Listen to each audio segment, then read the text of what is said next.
Hello, hello, and welcome. We're super excited to have you join us today. Thank you so much.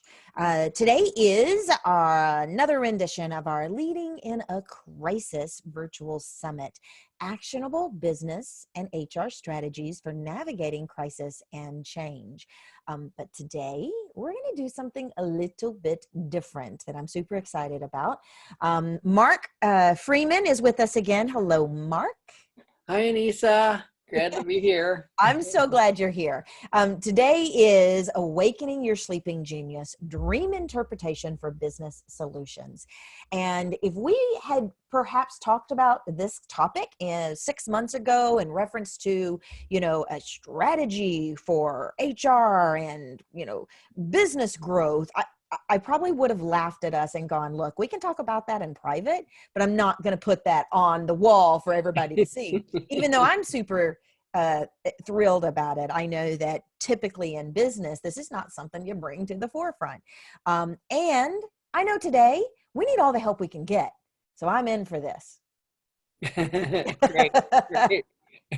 All right, we are going to get rolling. I want to say a quick thank you to our sponsors, the Whitmarsh Consulting Group. David Whitmarsh and his team are just power players and super smart when it comes to multi-channel marketing. If you or your organization could benefit from pivoting your marketing strategy and could use a little advice perhaps on some guerrilla marketing, I encourage you to reach out to David and his team. I also want to say thank you to Insperity. Insperity has just been a champ at helping us to pull off this Leading in a Crisis Summit, which, by the way, we now have been invited through our audience to please continue through June. So it's been every Wednesday and Thursday in April, May, and now in June. But Insperity, when I reached out to them, they didn't hesitate to sponsor the program. And then when I reached back out and said, would you mind putting together a freebie, something that could be of benefit to some of the folks on our webinars. And they said, how about a free HR financial analysis report and debrief? So when I dug a little deeper, it wasn't what I thought. I thought they were going to, share with everyone an Excel spreadsheet and say, hey, plug in your own numbers, but that's not what this is. This is actually a one-on-one meeting with an HR budget expert to review your budget against what other successful organizations do so that you can compare side by side. What are we doing that I could perhaps review and improve upon? And what are other people doing? And what data about this helps me make better decisions about pivoting your HR budget this year? So if that would be helpful, don't hesitate to reach out, take advantage of that. It's turnkeycoachingsolutions.net/HR report. And finally, I want to talk a little bit, just briefly, about our internal sponsors and the programs that we've put together, one of which I'm super excited. I don't even like using that word excited because I don't want to have had to put this together, but I am honored that our internal team put together a data-driven crisis strategy program similar to strategic planning, only it takes a look at where are we, where do we need to go, and what's the pivot that we've got to make, as well as how do we get our internal team aligned with the sense of urgency and the values and the priorities associated with driving this change in order to not just survive in business, but to thrive. Reach out, let me know how I can support you in that. Even if it's just a brainstorming session, I would be honored to have that conversation. Little about me. My name is Anissa Avon, and I am the founder and CEO of Turnkey Coaching and Development Solutions. We are a full-service enterprise learning and development organization. Up until now, our primary services have been executive coaching and team development and leadership development and hypo development and culture change and strategic planning. And now our primary services are to be of service to our clients, meeting them where they are. And as such, what I'm really proud of is the Leading in a Crisis Summit. Folks like Mark just instantaneously said, how can I serve? How can I help? I'm here.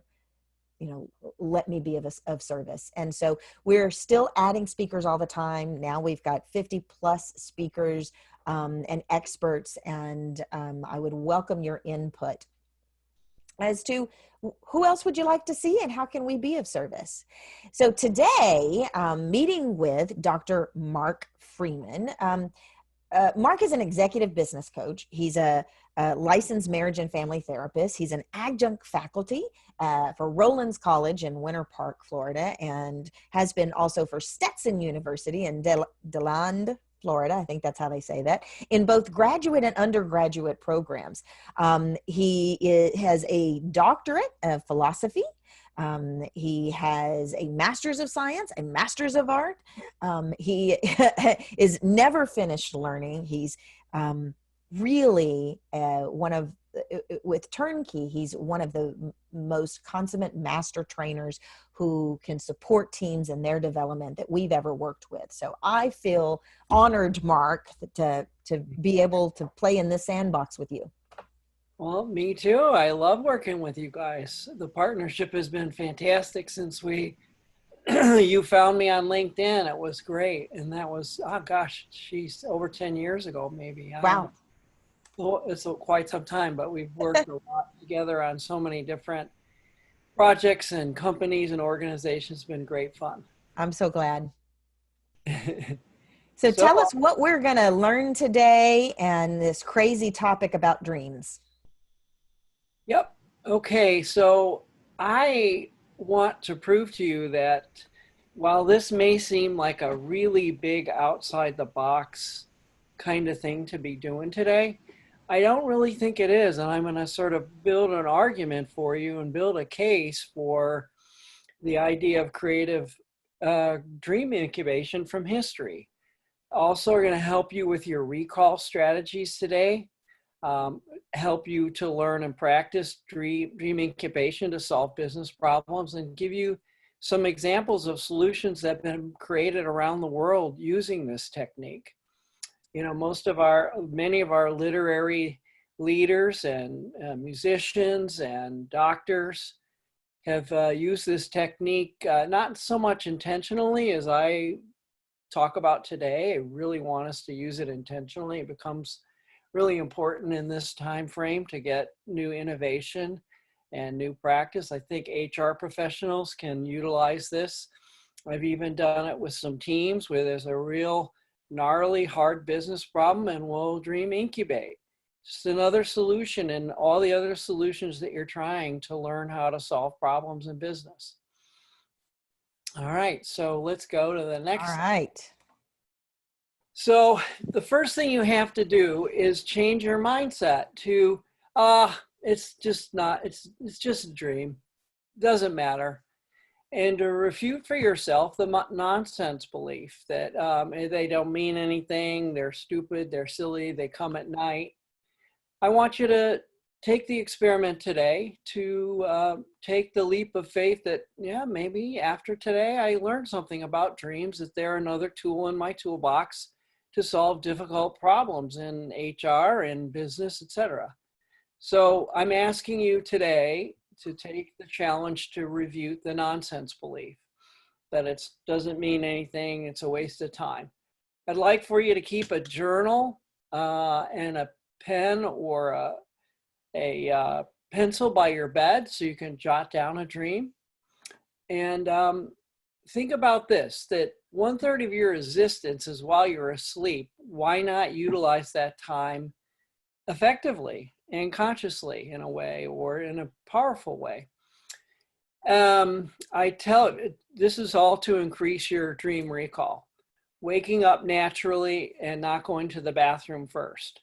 So one of the things you've really got to do is have the belief and decide that you're going to wake up naturally. Many of us are waking up naturally. One of the reasons why our dream recall is so much better right now is we're not getting up with an alarm clock, many of us. And you're waking up naturally. Every 90 minutes you have REM sleep, and the longest period is just before you wake up naturally after a 7 to 8 hour sleep. So when you wake up naturally, this long segment of REM sleep where most dreams are remembered, you're doing. So you're remembering that. So jot it down, put it in something. When you wake up by an alarm and you're already thinking about the next steps of your whole day, it doesn't allow you to kind of percolate on what you've learned. And so don't go to the bathroom first. Don't jump up and go to the bathroom. Just say to yourself, think back.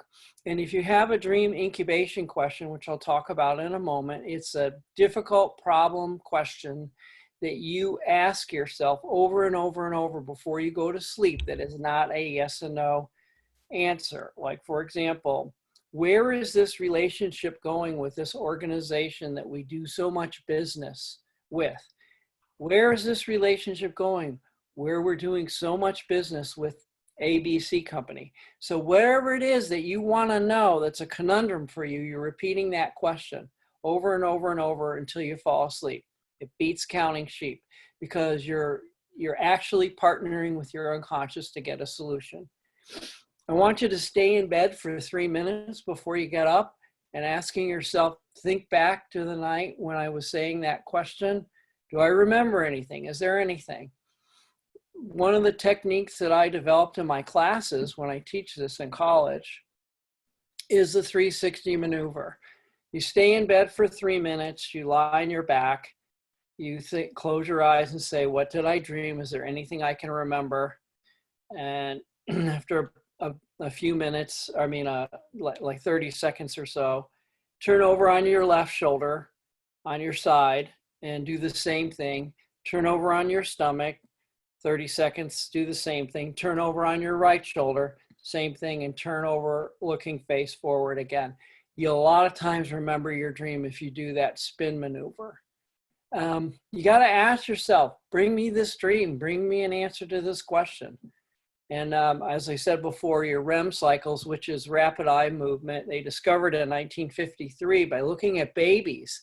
Look how long it took them to discover this, that rapid eye movement cycle happens every 90 minutes, and you have about 6 cycles of that through your sleep cycle. Whenever they did dream research and they'd wake people up in these rapid eye movement, their dream recall was huge, very much more so. So when we're waking up naturally, you're in that longest phase and you're waking up and remembering. If you coach yourself to do that, you write down what you dreamt. Okay? We'll go to the next slide. You have any questions for me? Just a couple of things. I find it interesting. One of the things that I'll use sleep for is, I'll say this often, how can I resolve this misunderstanding, especially if I've had a relationship challenge? I'm sure you're going to get into this a little bit later. I don't necessarily recall my dreams, but magically I have insights when I wake up that somehow appeared. And so I will do that often if I'm having, I can remember a particular time with a client where there was a pretty serious misunderstanding, and there was a lot of stress around the misunderstanding, and I let the stress go. I simply said, how can I resolve this misunderstanding? And the next morning, it was like I had the instantaneous answer. And sure enough, it was the perfect response. And that relationship with that client has now been 6 or 7 years of being their only source for learning and development, source provider. So that's a pretty cool one there about saying, asking the question, bring me a dream. Bring me a solution. So bring me a solution. Mm-hmm. Anissa, for someone who doesn't believe in dreams, we've all heard this terminology. I think I need to sleep on it. And when you sleep on it, a different perspective emerges 8 hours later. Whether it's a dream, it probably was, you didn't recall it, but you don't even need to interpret every single dream. Sometimes they just reveal their own solution. And sometimes you just know something has shifted in the morning. You're not sure what, but it has shifted. And it's probably shifted as a result of a dream, showing you a different perspective, but you don't know that necessarily. And it's not necessarily important to interpret every single one. But if you start to go using your dreams as a tool and make them more conscious, remember them more, then they become more part of your infrastructure of problem solving. So, but that's a good example. Infrastructure of problem solving. I love that. And we don't have to talk about this now, but I do want you to address possibly at some point the opposite of that as well. I know that there are times when stress or negativity is on my mind when I go to sleep, and it's not only not resolved, and depending on my frame, how I'm framing it, if I'm not saying, how can I resolve this? Give me some solutions. It tends to percolate and get worse.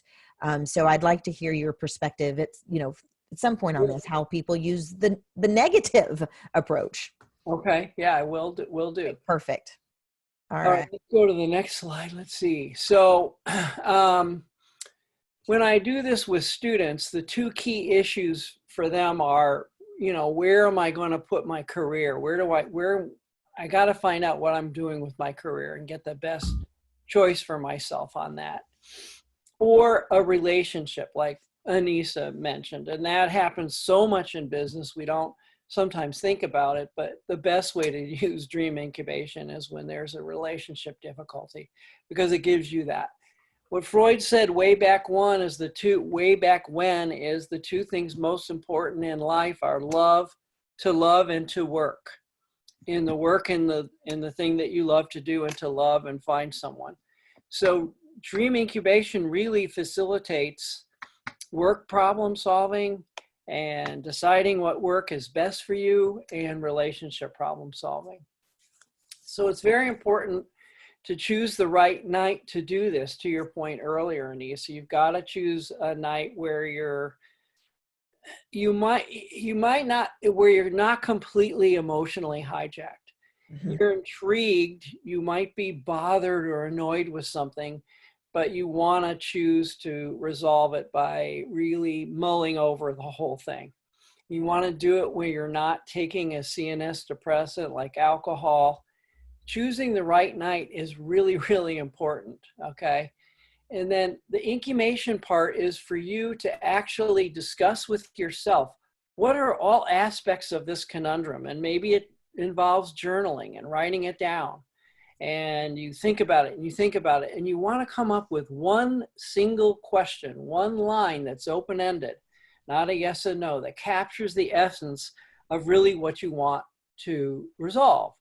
And then you repeat the question, as I said before, over and over and over. And the first thing you do when you wake up, what did I dream last night? Or I knew there's a question I was asking this question. So let me give you an example from someone's life. This woman was in a relationship with a man, and she had this conundrum. I don't know if I should stay. Should I stay or should I go, right? Should I stay or should I go? Over and over, mulling this over and over. So she decided to dream incubate the question, and she thought deeply about it and came up with the following question. Where is this relationship going? Okay? So she repeated that over and over, and she had a dream, and here's the dream. It's a carnival atmosphere. She's dockside in a harbor, and there's this big carnival and people playing games and Ferris wheels and all this stuff on the dock. It's a real big giant celebration, really exciting. Everybody's having a blast and having fun. And here's this giant ship right there, and she's with this guy. She walks up and they start going up the boat. People are cheering and clapping, and it's so obviously the maiden voyage of this ship. They walk up the gangplank and ready to go on board, and they're waving to everybody down below. And she looks down the hull and it says SS Titanic. Where is this relationship going? SS Titanic. So sometimes what incubation does, when you do this very, very deliberately, it gives you, unlike most other dreams, a direct answer to a problem, a very concrete answer to a problem. Why did her dream factory present it this way? To exaggerate what she wasn't willing to look at in herself. So that's just an example of a relationship dream where one, is doing that. I had a relationship dream similar to that. I'm working with years ago, I was working with an executive, and he and I are working on a difficult problem of composure, and I challenged him on it. He got very, very angry, and we had sort of a cutoff for a little while. So I dreamt, what what can I do to help resolve this problem with so-and-so. So the dream I had at night is that I'm skiing, doing my favorite thing. I'm snow skiing. I'm enjoying myself. Everything's going great and wonderful, and we're going over ski jumps. And I had just talked to a friend a few nights ago about skiing, so that's what prompted me to bring that motif into the dream. But then what happened was I took the skis off and went inside for a second, and all my ski equipment was gone. Mm. And the ski patrol had taken everything. And I'm like, why would the ski? So I'm tapping on the guy's shoulder. Why did you all? And he won't even talk to me. And I go, I got it. That's what happened in the situation with this guy. I challenged something in him, and he just became the opposite of a ski patrol who's totally helpful, became completely unhelpful, hiding all my resources, hiding all the things that I do well and contribute to the organization. And it really pointed out to be careful, Mark. This guy has a tendency to do an emotional and a physical cutoff in relationships. You're going to have to be careful navigating that space moving forward. And it was so helpful because then I went back to the person and rebuild and rebuild and rebuild and rebuild. And he became a better ski patrol person instead of one that took away all my equipment. Mm. So the stuff with dreams is that you're thinking, well, that's so weird, Mark. How did you interpret it that way? Visual image are the unconscious way of giving you a vocabulary.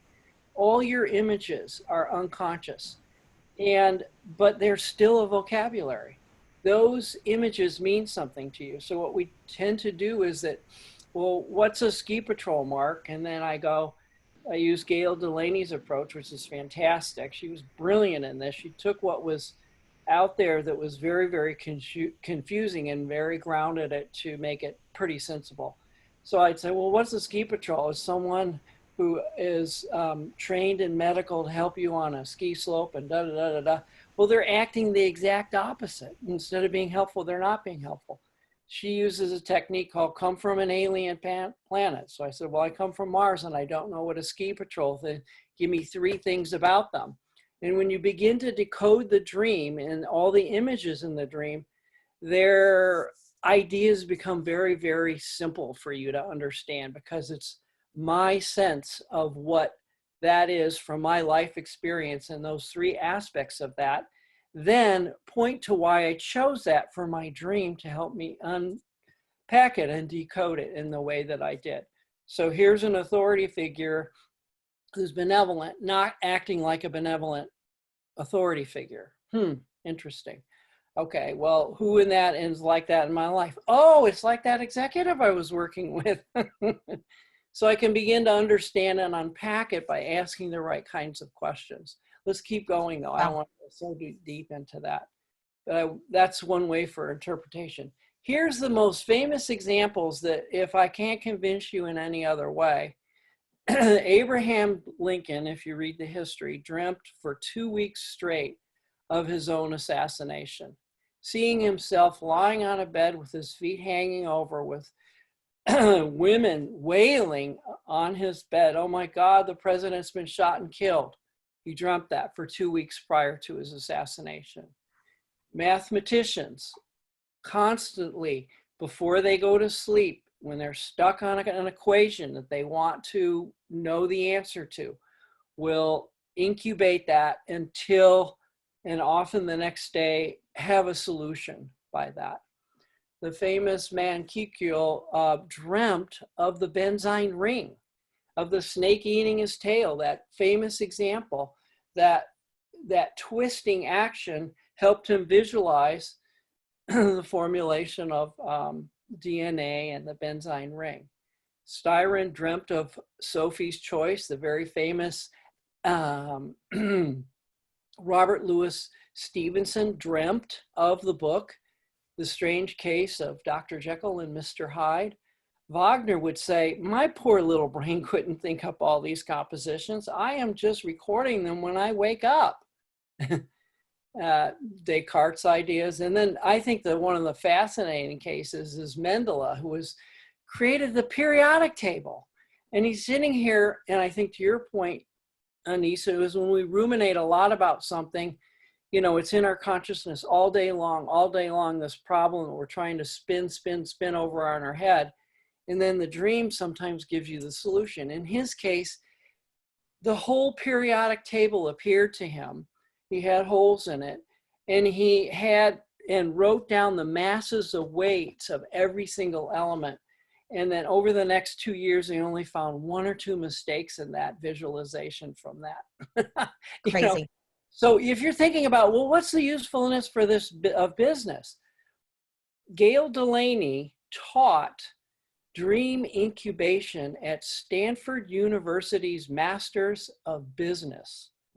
So that's how strong one of the best business schools in this country feels that problem solving through dream incubation makes sense, that they hired a dream therapist to teach this class to their elite students. So, you know, it's not, I'm creating an argument for you on here. Paul McCartney dreamt of the composition and the words to the song Yesterday that we all know. Yesterday, my troubles seemed so far away.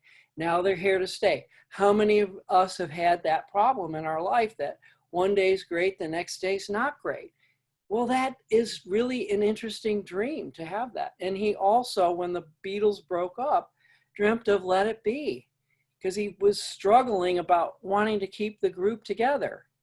Who wouldn't with the Beatles, right? And so he had to figure out a way to let it go. And his dream unconscious helped him with the song and the words to Let It Be. You know, great stuff to learn by.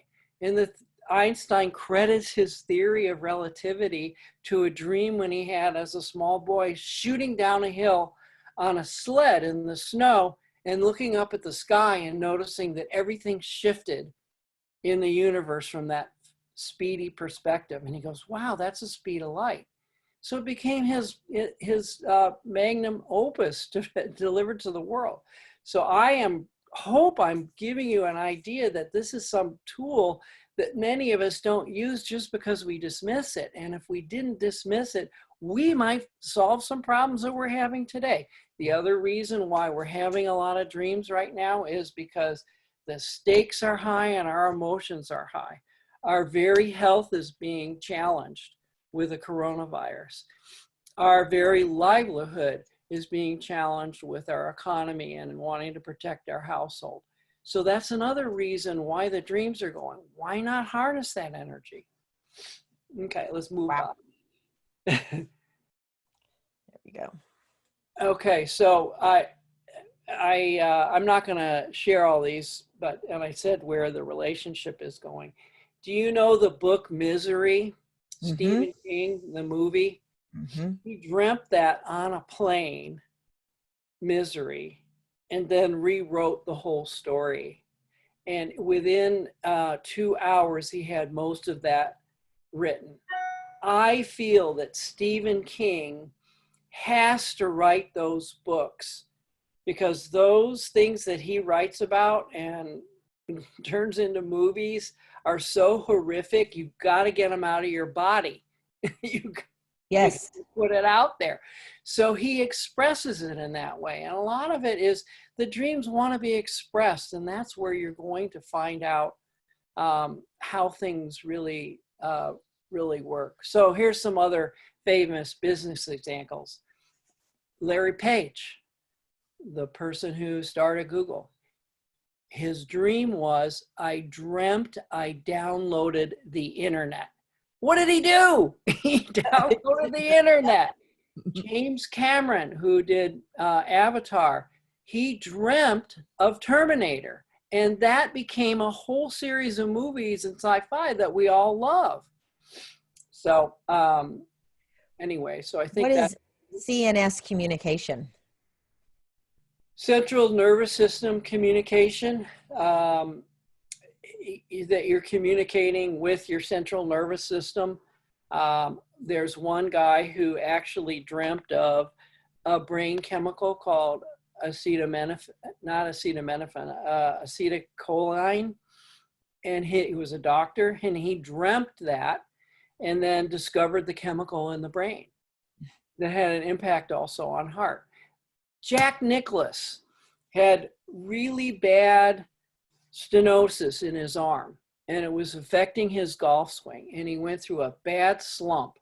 One night he dreamt of his swing, which he would do all the time. He visualizes all the time doing his swing, which is a natural thing for a high-end golfer or a high-end athlete.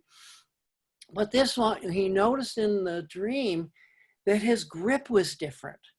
The very next day, he changed his grip to the one that he saw in his dream, and his score went from the high 70s. The next day, it was a 68, and then a 65. Both those two scores were 7 strokes under par and 5 strokes under par, and he was 10 strokes over par.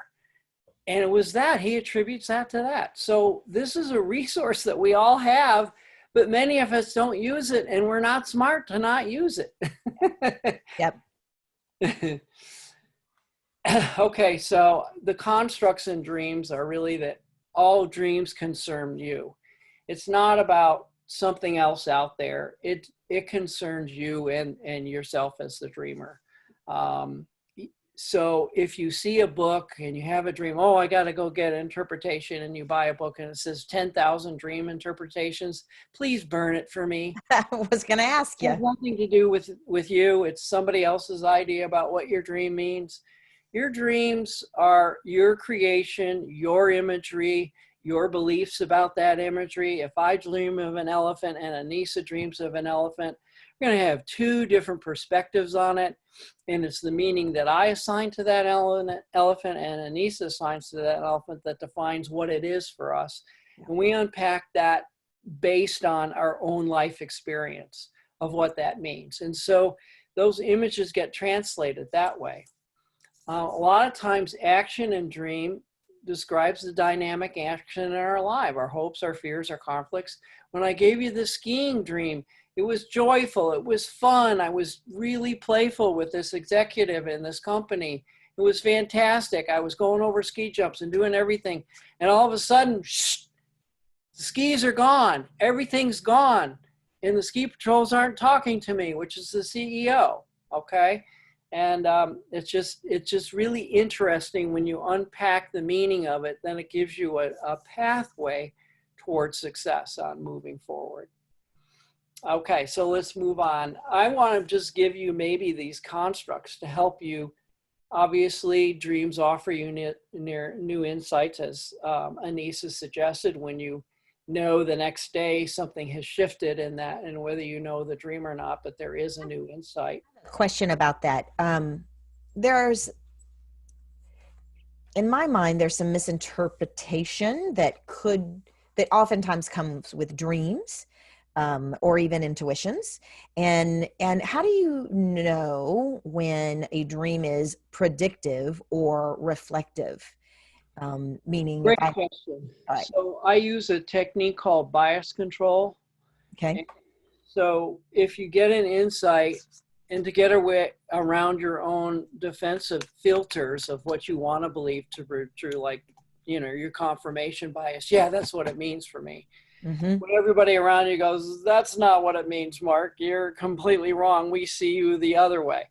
So what you do is you take the opposite interpretation and hold it at the same time as you're holding the interpretation that you love, and then seeing if, oh yeah, maybe there's some elements of the thing that's opposite that I don't want to look at. And that helps you see and work through bias control, is to entertain the opposite interpretation, not the one that you would want. Okay, that's very helpful, because I think oftentimes folks will interpret, myself included, have interpreted a dream as some kind of prediction, and that's counter to my beliefs that I'm at cause of my reality, that I'm at choice. I'm a free being that gets to choose how I create my world. And so in what you just shared, it's really about making sure that my interpretation isn't because, oh my gosh, thank goodness, I desperately wanted it to be that way, or the Yeah. opposite, oh thank goodness, or that's horrible, I can't possibly want it, endure that. So Right. that's awful, that's what I've got to live through. We're not talking about using dreams as some kind of, this is what's going to happen to you. Right. It is an opportunity to gain insights into a larger part of our, consciousness problem solving mechanism. Yeah. And sometimes the dream will present something to you that's totally contradictory to who you are. Like the skiing example I gave you, ski patrols do not ignore you. They go save you off the mountain. They don't steal your skis. They help you facilitate a safe skiing experience. Mm-hmm. So when you get a counterfactual situation, it forces you to look at it more deeply and go, wait a minute, why is that happening in my dream? What are the possible alternatives for that? And then what happens, you'll move along in that thinking process, or you're talking about it out loud, and the following happens. You go, oh, and you have an awe experience where something connects that was a surprise to you and you did not see. Then you know the interpretation is right. Then you know the thing is right because you surprised yourself. The intuition wasn't your standard way of thinking. It surprised you that it was that way.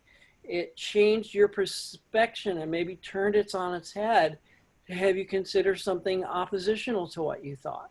Yep. And that's powerful because Yep. when you have that, oh, wow, I never saw that. Then you know that something has shifted, something that has happened that's significant in your new understanding, in your new problem solving. It's just like when you do that, when you're talking to someone and you come up with a solution. How come we never thought of that before?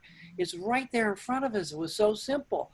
But the conversation, the discussion, the introspection about it helps the problem emerge. Same with dreams. The thing that I think was the best contribution too is that most of our dreams are collected from a day or two ago. It's not ancient history in your childhood. Some dreams are, but many are from a day or two before. So if something significant happens to you that's problematic in your business life, chances are it happened a day or two earlier, and you capture that day note. Wow, I didn't have a good conversation with so-and-so today. Boy, I've been thinking about it all day. Or, boy, I really have enjoyed that business experience where we were able to increase our client satisfaction and our clientele by 6,000 customers is really good. And you spin that over in your head, then it may give you more information about how that got you there so you can move it forward. So that's liberating to me. If the images are coming from a day or two preceding the dream, it's what you're currently thinking about and wanting a solution to a current problem.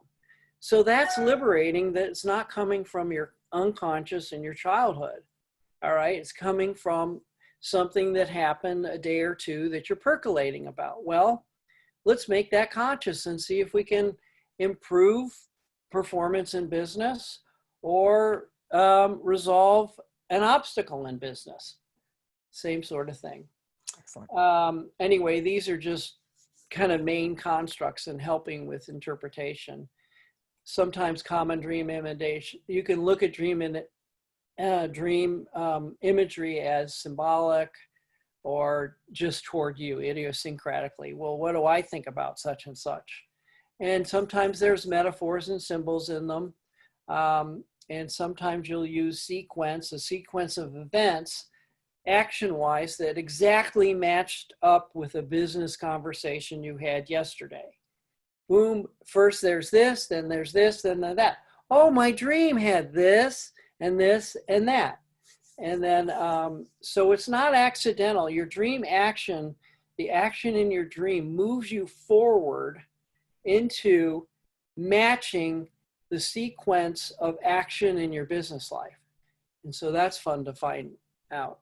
Somebody asked about recurring dreams. Yeah, Rena says, what do reoccurring dreams mean, such as a recurring dream, reoccurring dream over years that you are in college and have not gone to class all semester and you're trying to find the room where you have, Rena, you've been having my dream. So So yeah. that's called the examination dream. It's one of the most common dreams other than falling dreams. And the examination dream is you're unprepared and you're not ready to accomplish something, or you failed in school, or you're giving a presentation, you have no notes. You get the theme. Yep. And the idea there is that that kind of recurring dream is about performance anxiety. So Nancy, my wife, she'd teach for 10 months. She'd go back in August. Those examinations dreams would start in mid-July, 2 to 3 weeks before school started, because there's a gearing up process of being on summer vacation and then moving back into, a bunch of third graders running around your classroom that you got to control and you got to have lesson plans for. So she start getting the examination dream, Rena, that you're describing about 2 to 3 weeks before school started. So it's very important for you to think about, well, what is it that I have coming up that I have a little bit of anxiety about, that I either should be preparing or I have prepared, but it's generating some anxiety for me, like a public speaking anxiety or some kind of performance anxiety. So those dreams are the unconscious's way to get your attention that your anxiety is not out of control, but it's there. It's there for you to use and turn into excitement and success. So that's what that recurring dream. Sometimes a recurring dream can be the unconscious's way to get your attention because you won't look at something. So in general, a reoccurring dream, whether it has a particular construct or not, what you just said additionally was, subconscious mind, hey, let's take a look at this. Hey. Yeah, let's take a look at this. This requires your attention. You're a little bit scared. You've got some performance coming up in the next week or so or whatever, and you've got to turn your energy in that direction. You can't just pretend it's not there, which is another strategy we do as human beings. We don't like to look at stuff that's hard. Mm-hmm. So the recurring dream where you're unprepared is a real simple thing. Let me tell you a quick story about a client I had who went in the hospital with an eating disorder, and she had a recurring nightmare over and over and over. And the nightmare, she had anorexia and had to be hospitalized, but her chief concern was that she had this recurring nightmare over and over and over. So she said, it goes like this, Mark. I fall asleep. My father comes into my room and he's deceased. And he says, you must come with me. You must come with me. And I wake up in a start with a night terror and really fearful. I wake up like that. And I was like, oh, it's awful. I'll go back to sleep and have the dream again and have the dream again. So she started in the group. She described, her situation, and her circumstances were that her father died when she was 12 years old. Her father was really her mother. He took care of everything for her emotional and home life, because mom worked outside the home and he worked inside the home in the domestic capacity. Anyway, so it was like mom died when he died. She described going to the funeral, and they're all watching the interment of her father, and she's really weeping and sad. And her uncle comes back over behind her, grabs her by the shoulders and said, stop crying. You've got to be strong for your mother. And she said after that moment, she didn't cry ever. She was 19 years old. She hadn't shed a tear in 7 years. Whoa. So we're all saying, that's interesting. And we asked her just to do some tactile touching with another patient in the unit, and she's touching her and touching her. And she turns away and bites down on her lip. And I go, what are you doing, Dawn? How come you're biting? Oh, I always do that. And I said, okay, well, could you grab Sarah's hands again and rub her hands and look into her eyes? And then she turned away and started biting down. I said, will you exaggerate that, bite down harder and look farther away? She dropped her hands and this squeal came out of her mouth. No kidding. And I thought, oh no, what am I doing here? And she had a scream that lasts for about 30 seconds. It sounded like a muffled cry, a muffled scream. And it ended. And then all the patients said, oh my gosh, your uncle should never have said that to you. Why did he do that? You're allowed to have your emotions, blah, blah, blah, blah, blah, blah, blah, blah. So the next week I said, so how you doing today? She goes, I want to talk in group tonight. I had another dream. I said, okay, you can talk to her. Do you want to tell it to me? No, I want to tell it to the whole group. She goes into the whole group. She goes, the same thing happened. I'm in the hospital bed. There's a bed here next to me and I'm in my bed. My dad comes in the room, just like he always does. He comes over to the bed and he looks me straight in the eye and he says, come on, you must come with me. But this time there's a little girl behind him and I can't see her face. He says, come with me, come with me. And I say, no, Dad, I've got stuff to do. I'm not going to come with you. And he turns around in a huff and leaves the hospital bedroom and she sees the little girl. It's her at 12. That's what I'm talking about. Some unresolved, unconscious thing can come as a recurring dream, just as much as recurring dreams can come to you that are an unresolved business problem or an unresolved performance, professional performance that you need to do or whatever, but they can go deep or they can go just from a day or two. In this girl's case, Dad wanted her to join him in death and she wanted to live. And she didn't ever put that stake in the ground. Within 6 weeks, she was back at a full body weight and discharged from the hospital. But she had to make that decision and decide herself to live. That was her choice. Wow, wow, wow. We have another question, and we're coming up to about our last 5 minutes. It went by really fast. And you have lots of things to still cover with us. So I'm going to hold the questions and invite you to move us forward through some of the things that, if we want to leverage this in a way to solve problems on a more regular basis. And one of the questions I know folks are going to ask is, if recall your dreams, how will this support a person in building the habit of recalling them? So what I want to tell you is that in like the first slide with dream recall, you have to decide they're important. And I hope today we just have stressed that enough to intrigue you to not see them as nonsense. When that happens, when you shift your mindset that way, then all of a sudden you start paying attention to them because they seem like they might be important. If it was good enough for Jack Nicklaus and Abraham Lincoln, it's good enough for me. that should be the motto. That's good. Did you cover everything here? Should I go to the next one? I don't remember what's there. Keep going.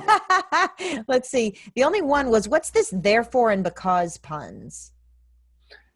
It's cause and effect. If there's therefore because something like this happens, I have a fight with this person and then they end up not talking to me.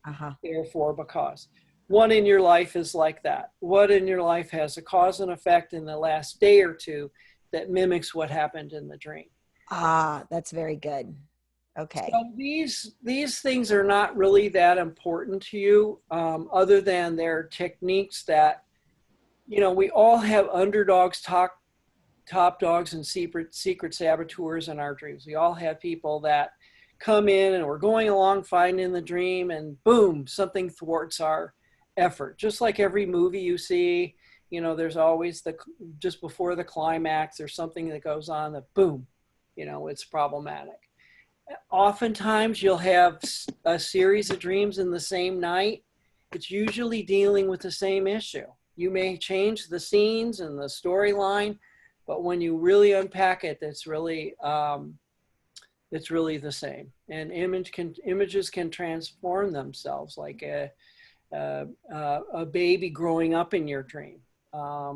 Any transformations are really important to grab hold of. If something transforms in your dream, a person, an animal, a thing, that's really important for you to pay attention to, because it's about an impending transformation in you and your work.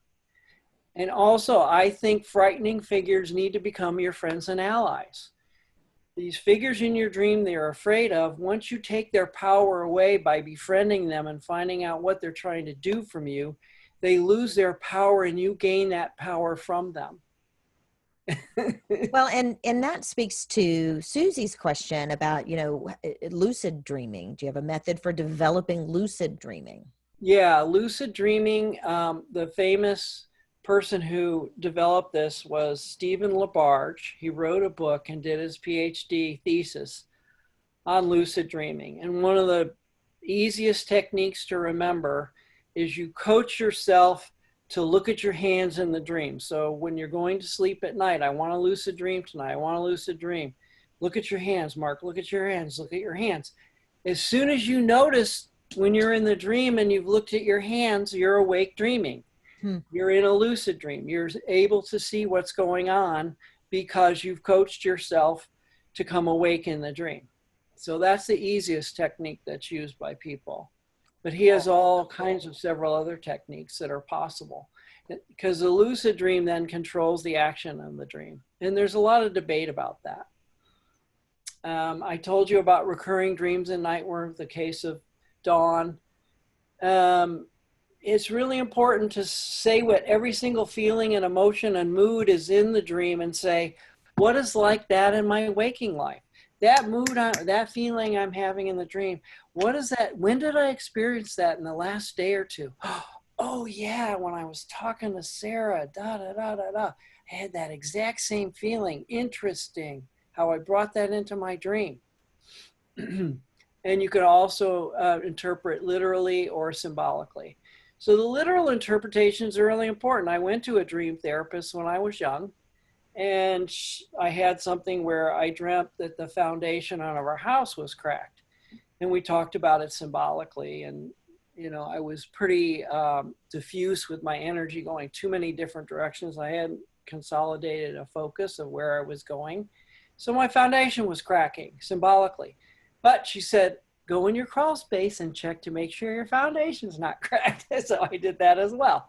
But yeah, you look at it both literally and symbolically, because sometimes it's a literal situation. And there's so many examples from history. I read to Sheila and Paige and Anissa earlier. And, when there's a troubling thing that's happening, particularly around grief, that's where we get these kind of dreams that are literal.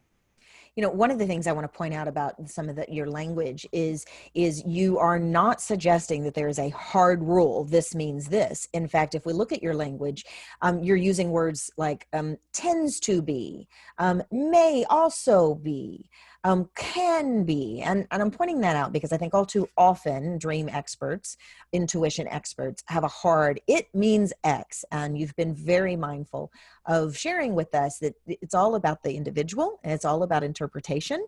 And it could mean this, but it doesn't have to.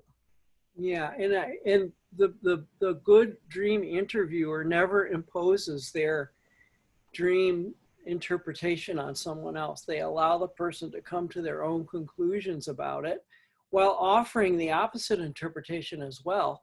But it's that all I'm looking for with someone is, oh, I got it. Because then I know something's connected. Something's happened viscerally where the message has been captured. And it's not my message. It's not in a book. It's not their message necessarily, because it usually comes when they're surprised. When they're surprised, you kind of know it's right. And so the dream says it best. It's there for you. Doesn't need to be interpreted literally or symbolically. A lot of dreams compensate for situations that are out of balance. We all get out of balance every single day. We'll have something that trips us up. And the dream usually points out that dichotomy of where you're out of balance. Like me being on a ski slope and the ski patrol not helping me. What the heck is that? You want to talk about compensating for something out of balance? I was out of balance relative to the CEO.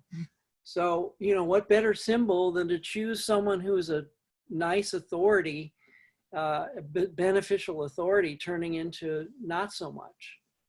These are all the things that are important for you to ask yourself when you're going through the dream. It's fun to do with somebody else. I do it with my students. They become very good dream interviewers. You simply ask open-ended questions, and you come from Mars, and you do, etc. And say, I come from Mars or Venus. I don't know what an elephant is. Can you please define and describe it? Oh, no, it's that big beast in the zoo. No. What is an elephant to you? I don't know what it is. You're going to have to tell me as if I'm an alien.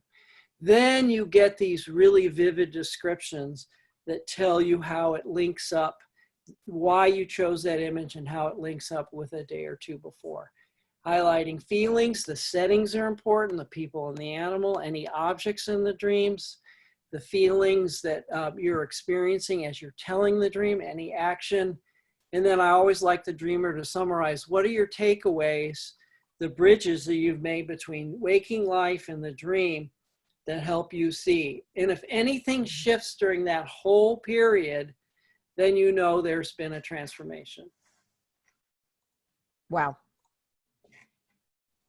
Okay, so we have about 1 minute left, and there's so much awesome stuff still. I'm sorry. No, don't apologize. This is just really good. And Mauricio also asked a really interesting question. Are there connections with other people's minds or energies in our dreams? Yeah, that's why I do it with teams in a business, because if we're all percolating on the same problem, I may be seeing it through your eyes and you're seeing it through my eyes. Etc. So, but I wanted to give you this tool of image substitution. Take any dream you have, a very short fragment, write the dream out, take all the nouns out, pronouns, names of people, and just substitute one characteristic of, a house, a dwelling of safety, or a terrifying place. Whatever that is, you write that little phrase. You write the pronoun, you write the name of the person, and you put one characteristic, and then you take everything in the dream, you write the dream once, and then you write it again with the new associations, and you read it, and it decodes like Morse code. It's so weird. You'll take every image, and you'll write, a light equals illumination for me.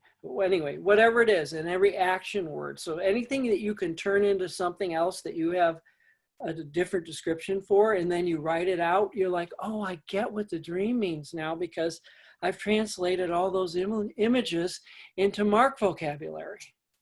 I'm going to agree with David. He said, agreed, Dr. Mark is terrific. Someone earlier said, I can't wait to go to bed tonight. Thank you, Dr. Freeman. I want to make sure people know how to get a hold of you.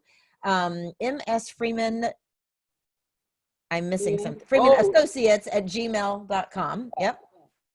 Yeah, if you have questions that I didn't cover, or I want you to have the slide deck, because it gives you a template to interpret dreams and to remember stuff. So, and what we'll do is we will upload the PDF of Dr. Mark's slide deck into the portal at the Leading in a Crisis Hay Summit portal.